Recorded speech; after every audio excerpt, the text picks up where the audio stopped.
to build your own BPOS as we continue to work our way towards the end of this course now. Of course, it should go without saying that your BPOS learning will be ongoing well beyond the completion of this course. In fact, as I've mentioned several times throughout the course so far, there's a lot that we have not been able to cover and will not be able to cover simply because they are higher level topics that are beyond the scope of this entry-level course and some advanced components of the topics that we have covered. Anyway, I just wanted to mention that since we are nearing the end of the course and only have a few lessons to go, but this lesson is going to cover a topic that we mentioned briefly a while back when we had the lesson on table service. We are going to be focusing on Bistro service, or is it Bistro? I don't really know the proper way to pronounce it, and I tend to swap back and forth and change from time to time between Bistro and Bistro. But anyhow, for this lesson, we will start with a review of what Bistro service is. I know we touched on that during the table service lesson, but we will revisit and we'll chat about Bistro environments and how they generally operate. Really kind of, set the scene, so to speak, so that for those of you who may not be super familiar with Bistro style service, we can help you envision the restaurant here at No Hats, No Stars before we get into the BPOS aspect of everything and how everything is configured and demonstrations. But then we certainly will get into all the Bistro configurations in BPOS, and then we'll hop over to SmartPOS to see some demonstrations there and workflows that are typically used in Bistro environments. There honestly is not a ton to cover overall in this lesson, so it really should be on the shorter side. Let's get into it. As we go through the common Bistro style service workflows, it is important to keep in mind that, of course, every venue that uses Bistro service may operate slightly differently, but by and large, a Bistro environment will go as follows. Rather than have a waiter take customers' orders, the customer walks up to the cashier at the point of sale and places their order with them, and they pay for it straight away. Now, I know what you may be thinking. That sounds an awful lot like a retail transaction, and in some respects, depending on other factors, it isn't all that discernible from a standard retail transaction, with some minor yet notable differences.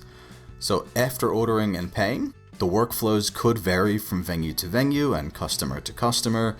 For example, if a customer is dining alone or with a group, and everyone is ordering and paying together, or if they're ordering and paying separately. But that aspect is uniquely Bistro, the option for customers who are dining together to be able to order and pay separately, yet have the items get delivered to the same table. More on that in a second though. We'll stick to the most basic workflow for now and just say there's one lonely person dining alone. So after ordering, and this is how we operate in No Hats, No Stars by the way, but after ordering, the cashier gives the customer a number to display on their table. So the numbers in our venue are etched onto chunks of wood to match our rustic decor. The numbers and the objects that are given to customers can vary widely from something like a simple table tent or a sort of pole thing with a number on top to all sorts of different abstract things, whatever the venue would like to give out that's got a number on it that can be displayed on the table, as long as that is visible so that staff will be able to see it. That number is important because it's going to be assigned and used as the Bistro order number. It's not the actual table number for the table because the tables themselves aren't typically numbered in these environments, at least not for, service purposes. They may be numbered internally for the venue. Maybe they've got some sort of, numbering system that's used to refer to the physical tables internally, but that's besides the point. As far as Bistro dining is concerned, the tables themselves are not numbered like we would see in a normal table service environment. So anyway, the customer is then going to take their number, they're going to sit wherever they'd like to, or I should say wherever there's an available table that they can sit. So in this example, our lonely diner finds an available table and sits down, making sure to display their wooden number for our staff to find. Because when their food and drinks are ready to be served, an employee will find them by way of matching the number, which, by the way, is also printed to remote printers with that order on it or on them. They'll match that to the wooden number that's just sitting there chilling on the table, gives the customer what they ordered.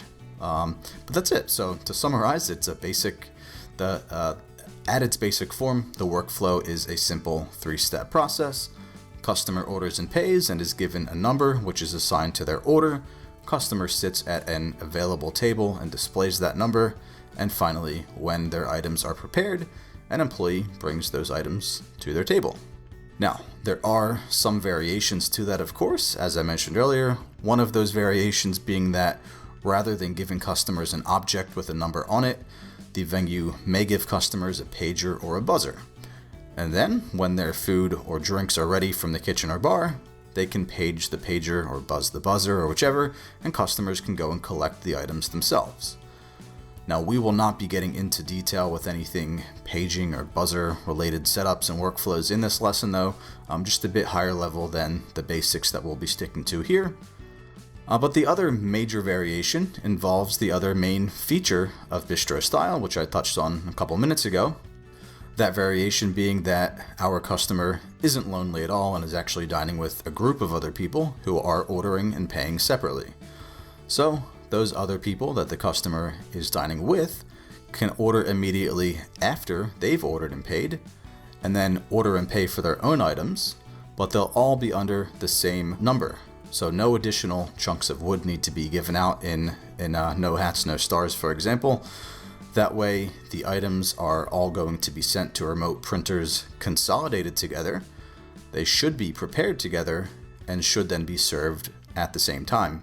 Although served at the same time is sometimes trumped by being served when ready, but that's okay. The important thing is that everything will go to that same bistro number.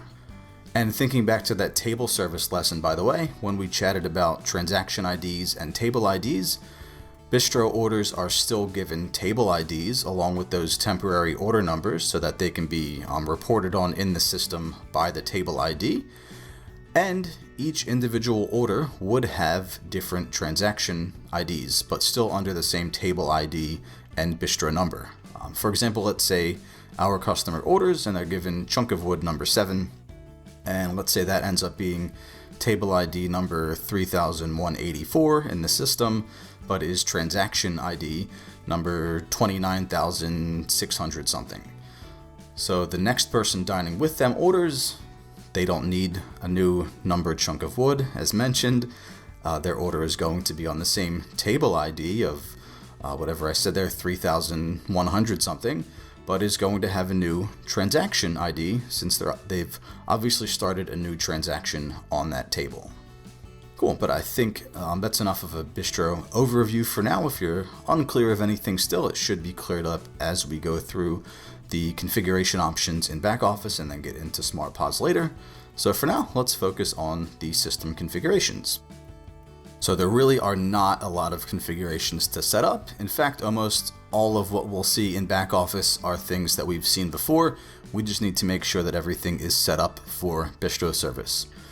So we will need to start in venue settings, of course, on the tables tab, and we will need to make sure that we have a table group set up that we can use for bistro service tables. I do happen to have one here already, and chances are that you do too, but just in case you don't, and your venue is going to need a bistro table group, just go ahead and add one.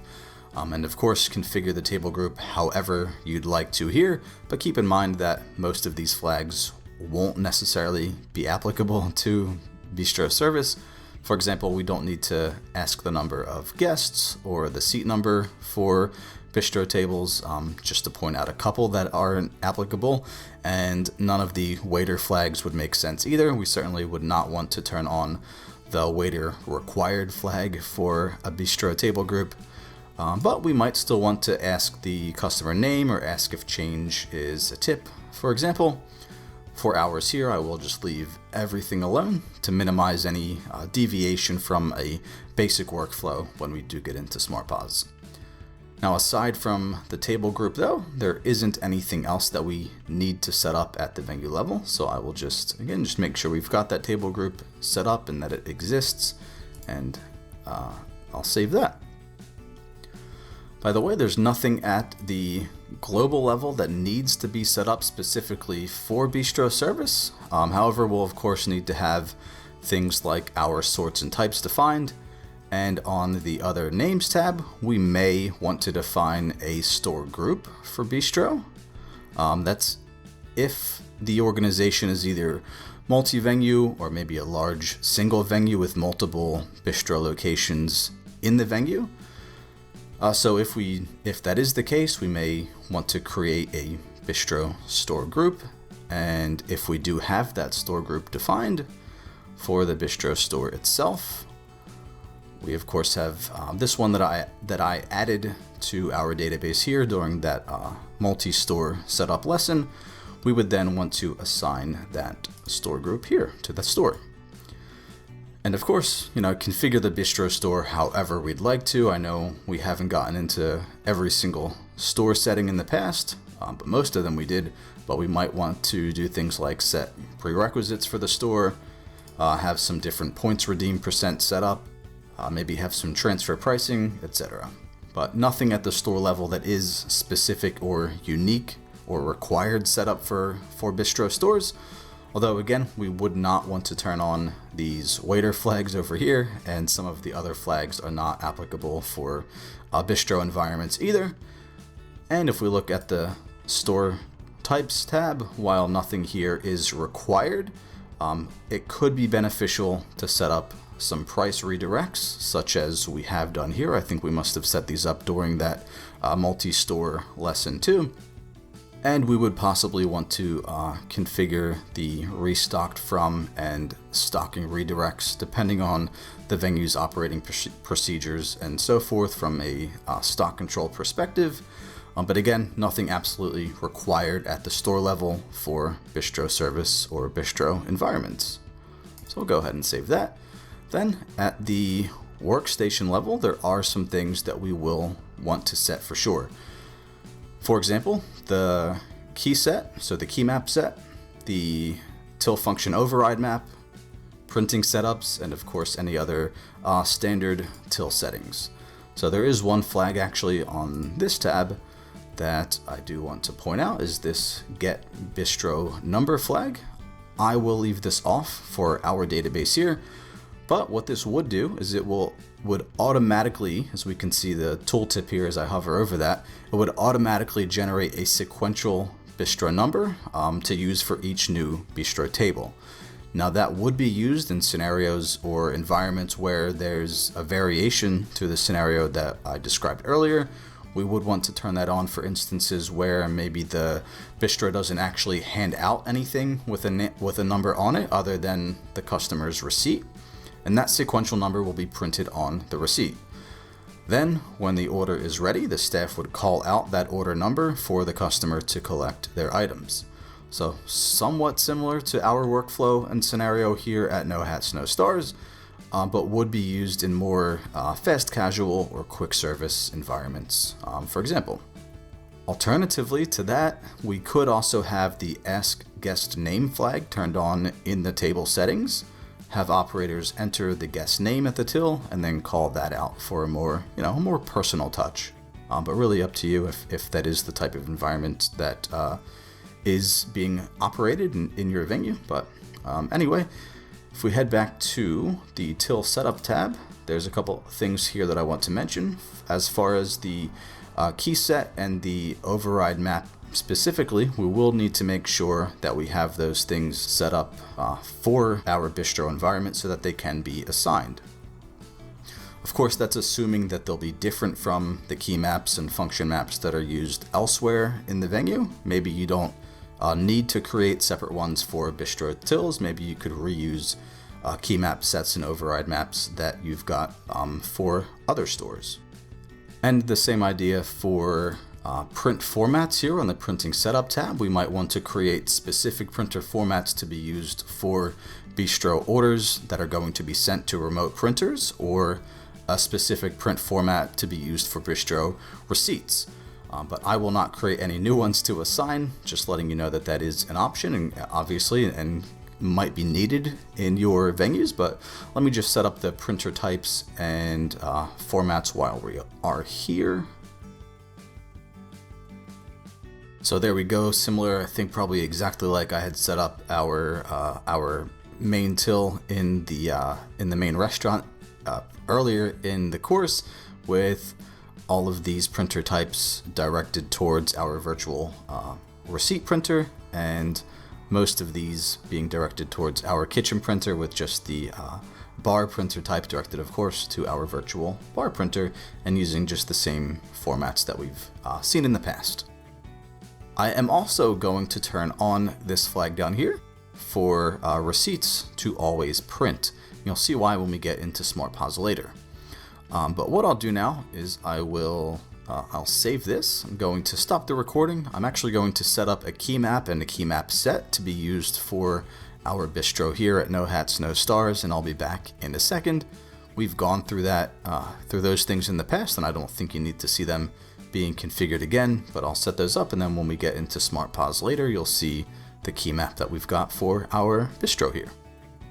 Alright, and we're back. So all I did here was create a single key map for our bistro service that has our bistro menu food items and drinks on this one key map, and we can see how that will look at the till, if you remember back to that lesson, with our layout mode here. And then I created this one key set for bistro service that has just that key map on it, and we can now assign that to the till. Now, to keep things simple for us so that I don't have to get VMs involved and things like that, I am just going to assign this to our main restaurant till 1 here that we've used for demos in the past, and we will see that in action when we get into SmartPOS later. But again, nothing that we haven't seen before, so I didn't feel the need to show you how to set up that key map and the key map set here. There are, however, some till functions that we will need to use or do need to use for bistro service that we have not seen previously. So we will stick with our main dining function map for our demo too, but in the real world, as I mentioned earlier, we could absolutely create a new function map to be assigned to our bistro tills, but we could also, as I said, recycle and use the same function map as long as the bistro functions are available. But anyway, we will just go ahead and let's configure this one that's set up for a table map. I don't think we'll need to use them again in this course. So to start off, we'll need to have a till function called bistro open. If we just go ahead and search for bistro, whoops, we will be able to find that. So I've got that assigned to that button space for now. There we go, I'll label it bistro service there. Now, we will need to have that either on function panel 1 or somewhere that it's going to be very accessible. I've got it placed here, just because that's going to be convenient for us here at No Hats, No Stars. And we can see that that does have the same configurations as the other table open till functions. If we click over to table list, for example, it's got the same options there. But for our bistro service, we can see the description here. Bistro tables are different to normal tables. All items are paid for immediately and nothing is sent there, I believe. Nothing is sent to remote printers until all table guests have ordered. Then the bistro table is closed and sent. Cool, so we will need to set the table group number that's been created for bistro dining. Ours is table group number 2. And we can optionally, of course, set other things here, although some of these options aren't necessarily applicable for bistro. They've just been reused from the other table open functions, so we will just leave those alone. So that function will open the bistro list or tables for us, which will then prompt the till to open the bistro panel automatically. That is, even if the bistro panel is not added to the till's function override map, which if we look at the list here, we do not currently have that added to this function map. But the best practice is going to be to add it, so I do want to do that, and that's going to be in here. Again, these are shipped out of the box. These are the template panels that are shipped. This one's labeled bistro, as we would probably expect. So after all, we may want to alter the panel in some way. We may want to add additional functions to this. But yeah, this is the default bistro panel that's shipped with the software for us to use. If it's not already in your function map, whether you've used a template like I initially copied or the template that I initially used when we set up the function map in this database, or if you've copied one, or if you started from blank. Regardless, you will want to add this Bistro panel, if it's not there already, to whichever function map is going to be assigned as the override map on your Bistro workstations. So, focusing on these Bistro till functions, we can see that there actually aren't that many here. As noted earlier, the workflow for Bistro transactions is relatively simple. We do have some buttons at the top here on this top row that will take us to other panels, and as I said, when we initiate a Bistro transaction by using that Bistro open function, we will be taken to this Bistro panel automatically, but we might want to access some other functions from here, such as product and stock functions or pricing functions, for example. And obviously, feel free to add any other functions to this panel that you may need in your database. You can obviously change the panel settings here as well if you need to, add some rows or columns and things like that. But aside from being able to customize this panel, of course, we do have these double buttons at the bottom that are specific to Bistro.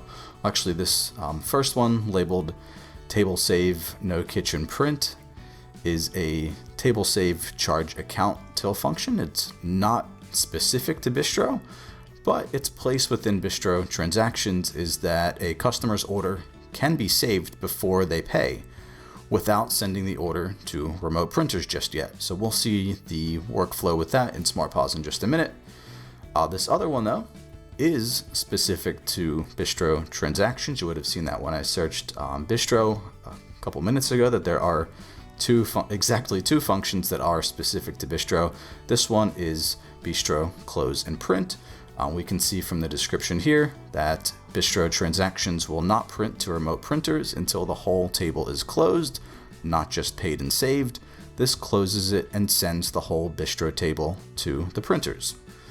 So what you'll see when we get into SmartPOS is that if there's a scenario where a Bistro transaction has been completely paid for, but it's saved and not sent to remote printers just yet, we can then open the transaction to close it out completely and send it to the kitchen using this till function. Now, aside from using these till functions though, you'll also see that there's some unique functionality when simply paying and finalizing a Bistro transaction in SmartPOS. Before we get to that though, I should mention there is one final back office configuration piece that I forgot to mention, but you probably already know anyway, is going to be our operator privileges. So, since Bistro transactions are table sales, these table flags are applicable and will need to be set accordingly for an operator to be allowed to access the Bistro table list, start Bistro transactions, process payments for Bistro transactions, and any other functionality that they will need to have in regards to Bistro transactions. So the minimum recommendation in most cases is, for operators who are going to be using Bistro tills, is to grant privileges for table sales. Remember, this is an overriding flag here, to be able to create new tables, to take table payments, and of course to be able to close tables as well. Alright, so all that being said, I'll go ahead and save this. We will jump into SmartPOS. I will be logged in as an operator who does have full table privileges, by the way, and we'll see some Bistro workflows in action. Alright, so what I've got here is our virtual printers kind of chilling back here behind SmartPOS so that we can see what prints while we go through these demos. So yeah, first things first, if we go ahead and use our Bistro till open function, we will be presented with a window similar to what we'd get using the normal table open or table open alpha till functions. Because as I mentioned earlier, Bistro transactions can be saved and they are, of course, table transactions.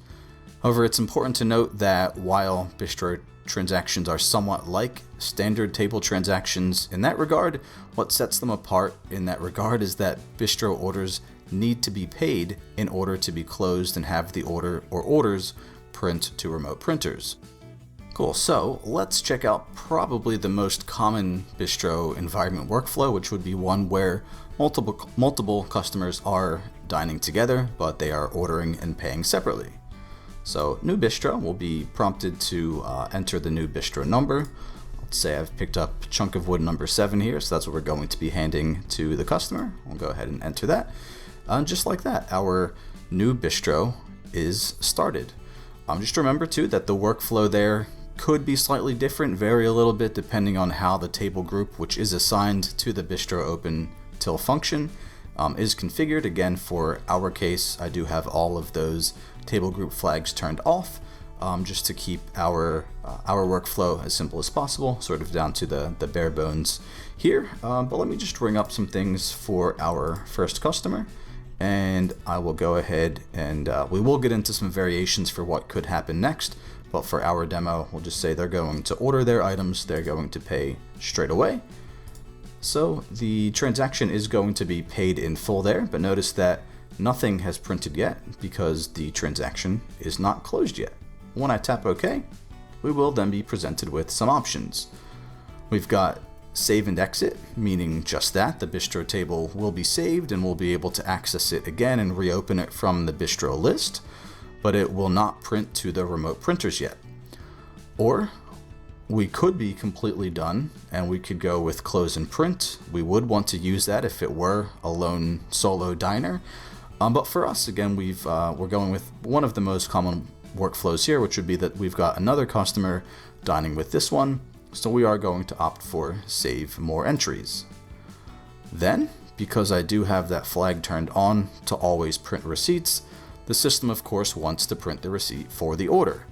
And we can do that either just for that one, last transaction, or we could do it for the full Bistro table, which right now would be the same thing, or we could opt to not print at all right now. But let's just do last transaction. We'll say that our diner needs that receipt for themselves so they can claim their lunch expenses here. Now notice that in the transaction window, the order is still active. First of all, we're still on Bistro 7, but their individual order is grayed out and the balance has been brought to 0. And by the way, their receipt has printed, so we can hand that over to them. Now the next most likely step is that the next customer that they're dining with is going to step up to the cashier and they are going to order their items. So we'll go ahead, they're getting a crumbed fish burger with some bacon, and they're having a bucket of beer with lunch today too. Cool, so again, they'll both be using Bistro number 7. We don't need to hand out another chunk of wood. They'll just need to display that on their table wherever they decide to sit down, wherever there's an available table for them. But before we get to that, they will need to pay for their items also. And then we'll be presented with those same options again. And we could continue and repeat the process for multiple guests that are all going to be sitting together if we'd like to, all without sending anything yet. You can see nothing's been sent to our kitchen or bar printers yet, so nothing to our remote printers, because again, the Bistro table still has not been closed. But I think you get the idea, so we don't need to add multiple entries here. What we will do, since this is just going to be these two diners dining together, the likely scenario then is that we'd go close and print, which by the way has the same functionality as the Bistro close and print till function that's on the function map here, labeled as close table and print to kitchen. So again, we will be prompted which receipt to print. Since the till is configured to always print, we'll go with last transaction again for that one. And notice that now we can see in the transaction window, the Bistro table is closed, and those orders, we can see them printing back there behind the till here, and at 2-hour virtual printers, that those have been printed. All of the items for Bistro number 7 consolidated there. So the one item for guest 1, the 2 items for guest 2, printed to our kitchen printer here, and the beverages are printed to our bar printer. So that's it. In this workflow, maybe the operator has handed them their drinks if they are readily available where the operator is. Maybe they've ordered at the bar, for example. So they may have handed them their drink straight away, or maybe any other ready-made items, if depending on the venue and how things are set up. But the next step is that the diners go and find an open table, they sit down with their numbered object on it, and when their other items are ready, staff will be able to locate Bistro number 7 by that big old chunk of wood and deliver their food to them. By the way, I should show you this now too. If the till is not configured to always print, we can still print the most recent transaction using this print button, and we'll be given the same options to print either just the last or the full table. So if you'd like the ability to print individual Bistro orders as they are being rung up, you will need to have the always print receipts flag turned on for the till. Otherwise, when all is said and done, you'll only have the options to print only the last transaction or the full table. Okay, so that's arguably the most common workflow of Bistro service environments, and if we were to look at the Bistro list now, it will be empty, of course, because that Bistro transaction, number 7, is closed. We could now hand out Bistro number 7 again. There shouldn't be any confusion as long as that number has been returned, of course, to the point of sale so that the operator can give that out again. So what we'll do next is we'll check out some different workflows that we might get into using the other till functions that are on the Bistro panel. So I'll start new Bistro again, and I will ring up some products for a customer.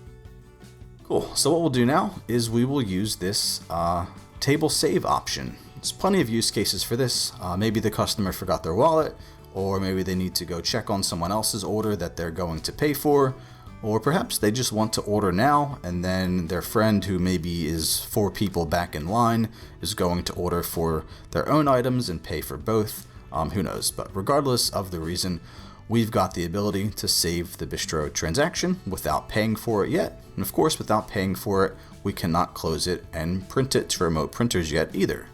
Which, by the way, if we try to use that function before bringing the balance to 0, we will not be able to yet. But there is a use case for this function, and we'll get to it next. For now, let's just say the customer is saving the order without paying because maybe they're really indecisive about what they want to drink, and there's a line building up behind them. So let's just go ahead and save that. Cool, so then meanwhile, as the operator at this till, I can continue with other Bistro transactions, and maybe a few minutes later, once that customer has made up their mind about what they would like to drink, we can access the Bistro list where that is going to be saved. We can access that, we can reopen it, and we can order their drink for them. Of course, they're going with they're going to go with a bucket of BPOS lager for their lunch today. Cool, and then they can, of course, pay, and we can close and print. They are dining solo today. We will still have the options here to print the last transaction or the full table, which obviously in this case would be one and the same. Alright, we are starting to run a little bit long here. We've seen most of the Bistro functionality and features already, but how about that other close table and print to kitchen option that's sitting on the Bistro panel? When would that be used?